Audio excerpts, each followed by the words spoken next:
അപ്പം നമുക്കിന്ന് വോട്ട് ചെയ്യാനായിട്ട് പോയാലോ? ഇന്ന് നമ്മുടെ കൂടെ ആരാ വോട്ട് ചെയ്യാൻ വരുന്നതെന്ന് അറിയാവോ? ദേ നമ്മുടെ ആദ്യക്കുട്ടൻ. ആദ്യക്കുട്ടൻ റെഡിയായിട്ട് നിൽപ്പുണ്ട് കേട്ടോ. ആദ്യം മമ്മിയുടെ കൂടെ ആക്കിയിട്ട് പോകാമെന്നാണ് കരുതിയത്. പിന്നെ ആദ്യക്കുട്ടനെ കൊണ്ടുപോകാമെന്ന് വിചാരിച്ചേട്ടോ.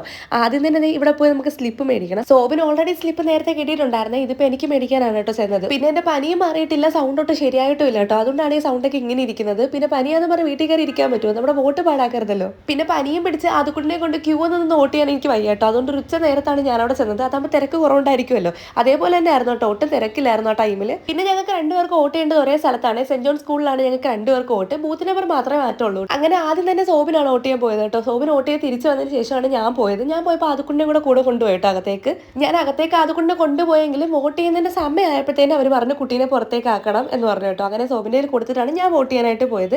പിന്നെ തൊട്ട് മുമ്പ് എനിക്ക് വോട്ട് ചെയ്തതിന്റെ ആ ഇങ്ക് ഇട്ട് തന്നപ്പോൾ ഞാൻ ആദ്യക്കുണ്ടും കൂടി ഇട്ട് കൊടുക്കുമെന്ന് ചോദിച്ചായിരുന്നു കേട്ടോ. അങ്ങനെ അവർ ആദ്യക്കുണ്ടും കൂടി ഇട്ട് കൊടുത്തായിരുന്നു. അതിന്റെ സന്തോഷത്തിലാണ് ആദ്യക്കുട്ടൻ. അപ്പോൾ ഇത്രയൊക്കെ ഉള്ളൂ. നമുക്ക് അടുത്തൊരു ദിവസത്തെ വേറെ വീഡിയോ ആയിട്ട് കാണാം. ബൈ.